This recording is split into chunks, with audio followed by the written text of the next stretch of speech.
Hi, and then welcome to my little corner of YouTube. It's a Tuesday, we have another tag video for you today. And as throughout September, we've been focusing a little bit more on romance reads. Why not do a romance tag? Specifically, this is the Romance Trope Tag.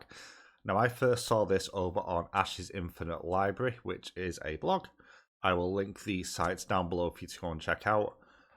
This takes a number of the tropes that you find in romance and uses them as a prompt for finding certain books, but those books don't have to be romance focused or indeed romance at all. So I'll be referring to my screen because there's quite a lot in this one. Starting off with Love at First Sight.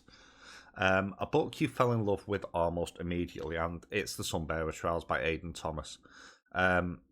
First off, the cover is amazing. I love the fact it's just catching the light there. But the world is so vivid and feels so legitimate in the way it's constructed. The focus goes right down to things like food and general cultural things.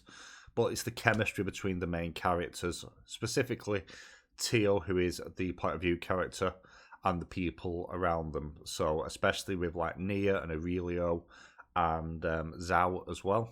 I've just read book 2 recently, which is also amazing, but obviously I kind of knew the characters going in and what to expect. So absolutely, this one, it was my favourite read of 2023. It's one that I will reread, I suspect, quite soon as well. Number 2, Forbidden Love, a romantic pairing you probably shouldn't love, but do. So I read Butcher and Blackbird earlier this year, which is this beautiful cover here, which is Sloane and Rowan. Serial killers. Probably shouldn't be rooting for them, even if they are killing other serial killers. But probably shouldn't root for serial killers.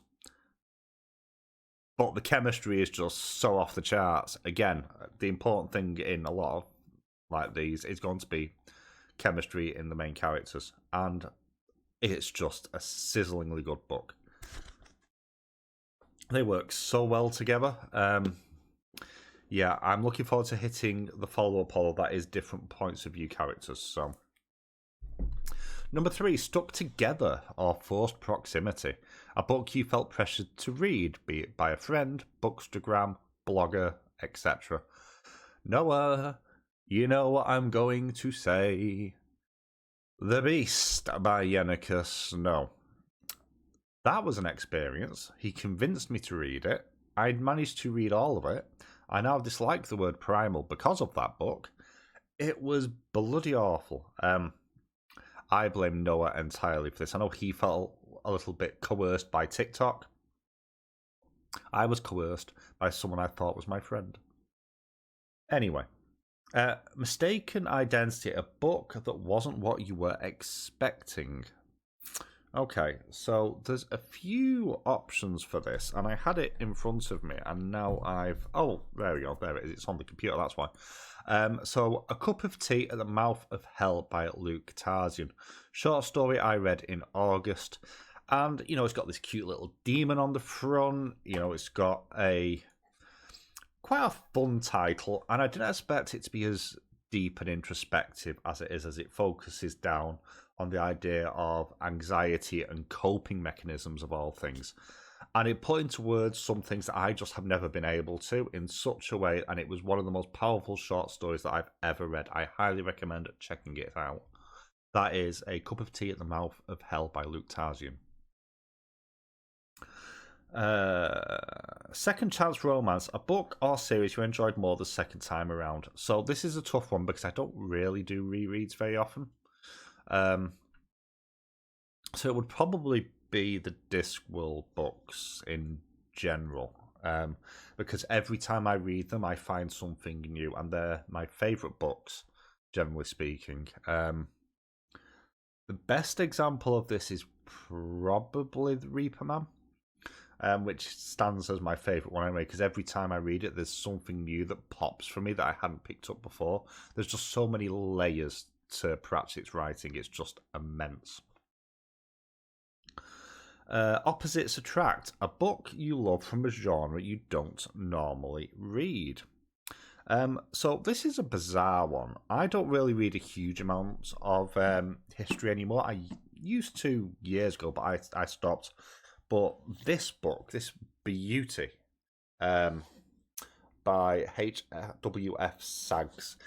This is the history of the Babylonians, and for whatever reason, and I couldn't tell you exactly why, Babylonian culture or Mesopotamian culture fascinates me a lot. And I saw this in a secondhand bookstore about 20 years ago now, up in Windermere. It was about £130 for the box set. It was expensive because it's a folio edition. And I read this front to back, and I just absolutely love it. Going over like the general histories, the lost sort of relics like the Ishtar Gate, the epics of Gilgamesh. There's just so much history that doesn't actually get taught either, particularly, at least not in general UK education anyway, which I just find fascinating, especially when you consider it's the first, kind of the first civilization to have a codified code of laws actually recorded that we see evidence of. Absolutely amazing. If you're interested in one of the more obscure areas of classical ancient history, well worth checking out. Enemies to Lovers, a book whose second half is better than its first, or a series that gets better over time. So, again, another book from this year. I read Dragon Rider by Taran Matharu, and right at the beginning of this book, I did not get on with this at all at the start. The writing felt a little bit uneven. It felt a little bit too generic in some regards.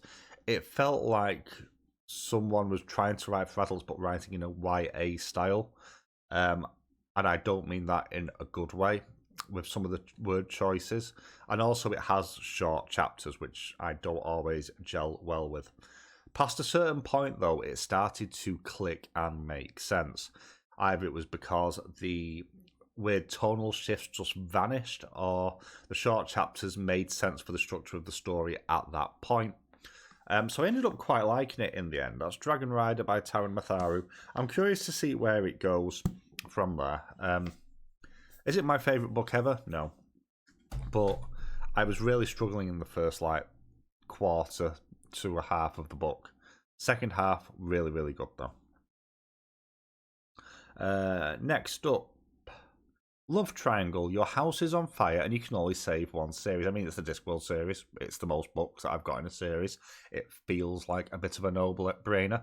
The only other series that would come close, realistically, would be my Wheel of Time series, because I have that as well. But it would have to be the Discworld series. My favourite books, as already mentioned. It's not even close. Which two series do you die trying to choose between? Yeah, I mean, I think that's the same question, to be honest. Yeah, Discworld. Friends to Lovers, a book you wanted more from. Well, this could be any number, but I'm going to go for Chrysalis and Requiem by Quinton Lee. Sapphic Dark Academia is set in a magic world, almost like a magic school. You have a murder that's occurred. You're trying to find out what's happened with that. You have the trauma of your main character. But it felt very disjointed. And it felt like you needed a grounding in the world before reading this book. It's not technically a continuation of any other series. But I ended up just feeling very, very lost while reading this, and that may have been the intention of the author, but it just didn't work particularly well for me personally. And it left me really disappointed. This is kind of the first cover buy that I've had that I've not appreciated very much at all. So, there we go. Next up, Meet Cute, a book that got you hooked on romance. Okay, so I'm not hooked on romance, first off. It's not a genre I read very much. And there's kind of two answers to this. Where's the other one?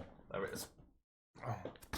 So, the first one, well, we'll ignore the beast, but I read How to Bite Your Neighbour and Win a Wager by D.N. Bryn, which is book one in the Guide for Dating Vampire series. And again, this is a case of chemistry where your two main characters of Vincent and Wesley just click. It's got good humour. It only has the one spicy scene in it, which is also kind of a bonus scene at the end, which you can skip if you want to, if you're not into that. Really, really good though. Some genuine laugh out loud moments as well. But good though that is. I then read, about a month later, Fake Dates and Mooncakes by Shirley. This is a debut novel set in New York, Brooklyn specifically, where your main character of Dylan is sort of working for the family takeaway restaurant, does a delivery to a rich kid's place, and you end up going on a fake date as much as anything else just to annoy the rich family of this person who they delivered to. And you end up really rooting for the characters here, and you see them beginning to grow into each other. And genuinely, this is such a positive story. Absolutely love it. The cover art is gorgeous as well, just on a side point. But I just ended up really rooting for them throughout. And it sort of made me realise that actually maybe I do like romance. A little bit. Just a little bit.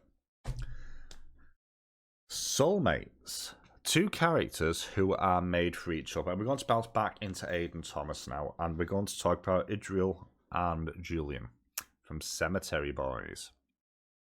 So Julian's actually dead, kind of, and a ghost in this, and Idriel is a brooker. And again, the chemistry just crackles in this. Whereas in some Bearer Trials you had really strong chemistry, this one is off the charts. I know Book 2 is out next year. I am so excited for that. Now it's got a confirmed release date to see what happens next. But yeah, you really do have these quite opposite people who just mesh so well together. Just absolutely amazing.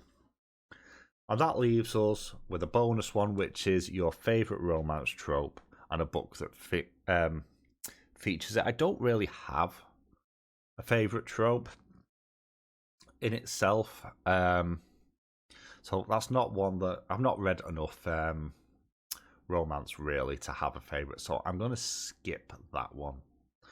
So, anyway, that is the Romance Tropes Tag. If you like this video, let me know in the comments below, and if you wish to do this tag, please tag me in it so I can see your answers. I'm always interested to see what amazing answers you brilliant people have. Well, thank you for watching. I shall catch you all very soon.